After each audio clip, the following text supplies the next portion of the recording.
En los siguientes episodios trataré de comentar algunos pasajes bíblicos que nos hablan de las tres grandes prácticas de la Cuaresma: la oración, el ayuno y la limosna. Hoy hablaremos de la oración. ¿Por qué oramos? ¿Es necesario orar? ¿Cómo orar? La Cuaresma es un tiempo especial de oración. ¿Cómo va tu oración en la Cuaresma? ¿Y cómo es la oración del cristiano? ¿Qué nos dijo Jesús acerca del modo de orar? Acompáñame en esta reflexión. Prepara tu Biblia, abriéndola en el pasaje de Mateo 6, de los versículos 6 al 9. Prepara tu cuaderno de apuntes porque estoy seguro de que al final de esta breve reflexión bíblica conocerás un poco más sobre esa importante práctica, la oración cristiana.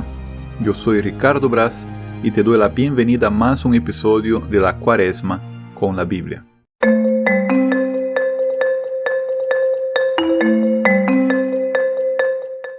Decía San Francisco de Asís que la oración nos hace próximos a Dios, aunque Él es siempre próximo a nosotros. No ha sido Dios quien se alejó de nosotros, sino nosotros quienes nos hemos alejado de Él. Cuando una persona no ora, es muy difícil, diría que imposible, estar cerca de Dios. En cambio, Dios está muy cerca de quien se acerca a Él. Cuando meditábamos sobre el sentido bíblico del número 40, hicimos un recorrido por varios episodios de la historia sagrada y hemos hecho mención a varios personajes. Noé andaba con Dios, dice Génesis 7:9. Dios hablaba con Moisés cara a cara, como habla cualquiera a su amigo, dice Éxodo 33:11. David oraba a Dios desde la madrugada porque su alma tenía sed de Dios. Dios le escuchaba a la tarde, a la mañana, al mediodía. Salmos 55 y 63. Elías escuchó a Dios en el susurro de una brisa suave, Primera de Reyes 19:12. Todos los profetas eran hombres de oración, incluso Jonás.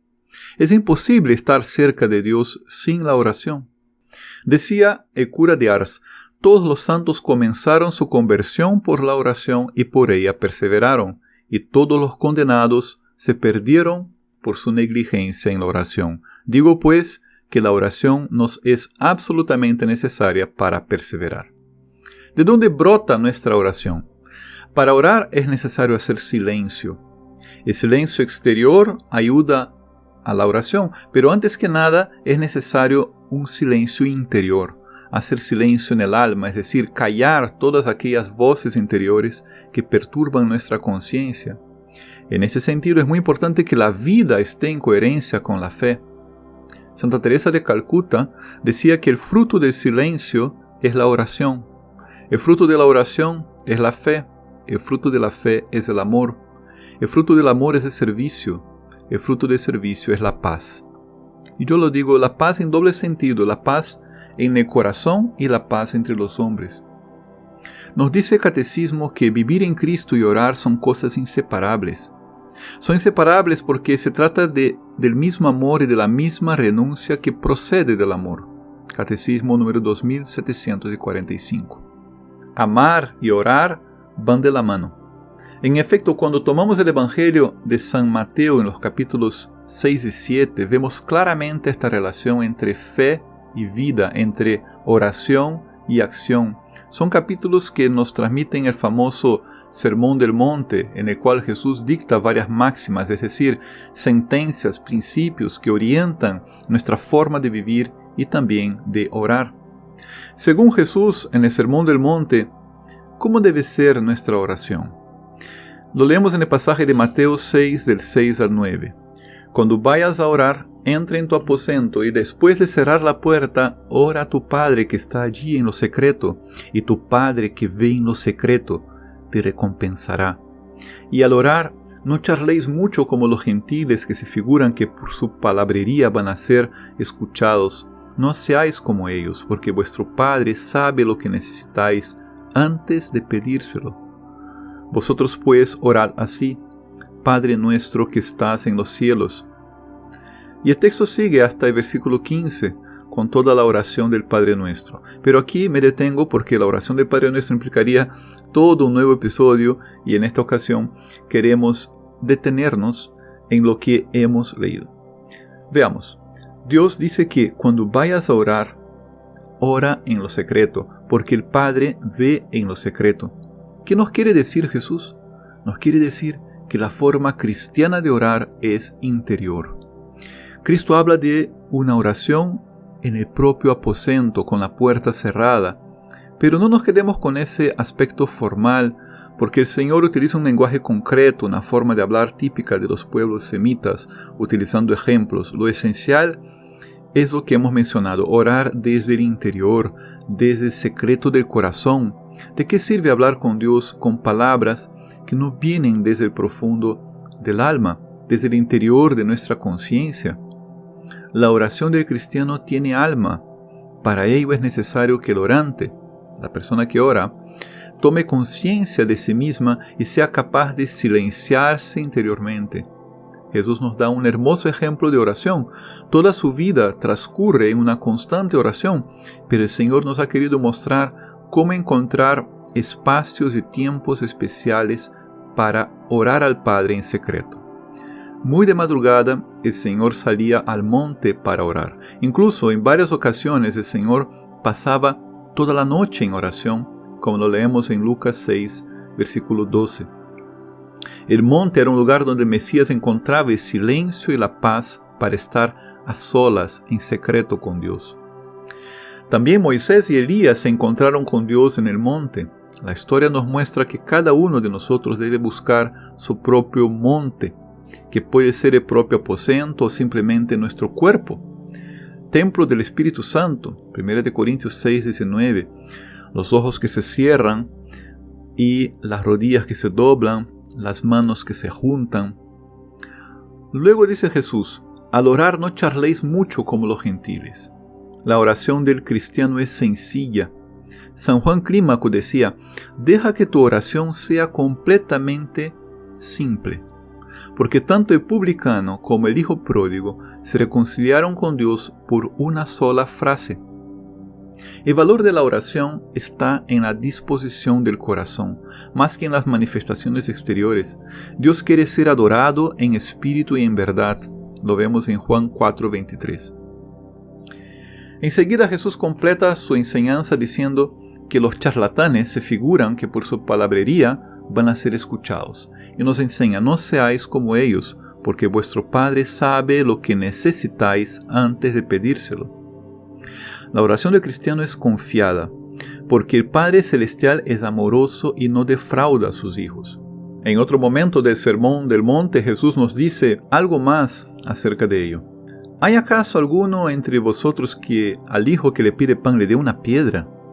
¿O si le pide un pez le dé una culebra?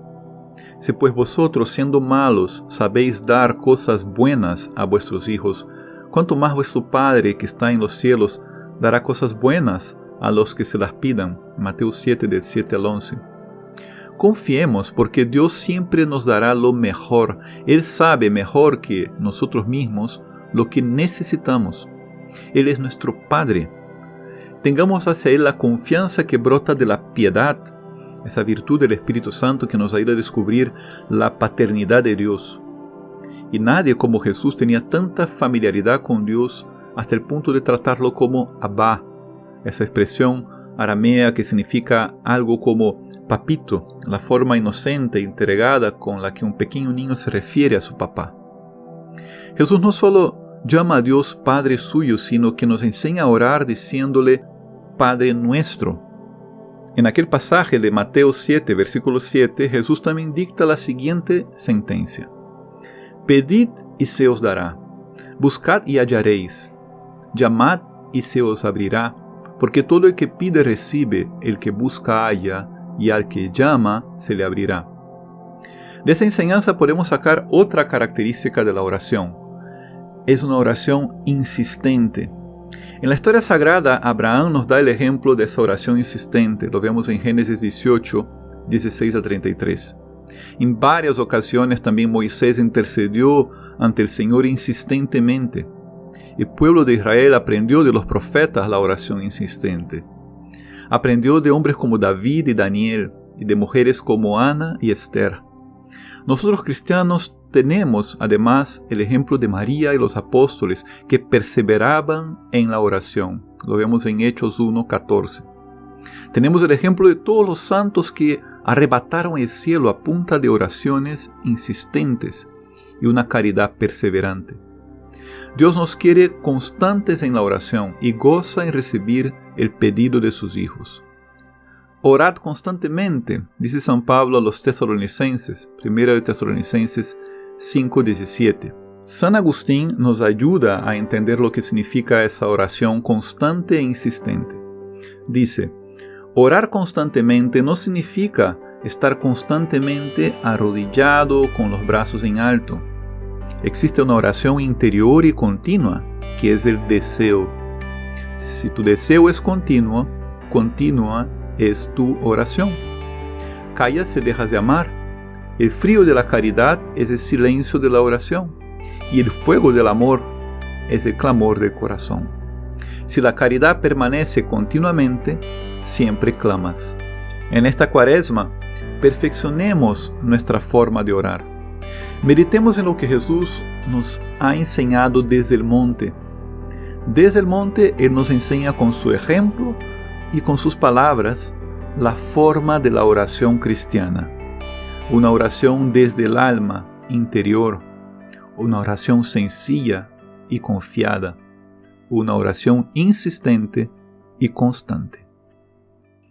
Esta ha sido una reflexión bíblica breve, sencilla. Si quieres profundizar más sobre el tema, será necesario que estudies y ores con la Biblia. Antes que te vayas, te pido que valores ahora mismo esta reflexión, la compartas en tus redes sociales, deja tu comentario, suscríbete para que sigas recibiendo más formación y meditaciones sobre la Biblia.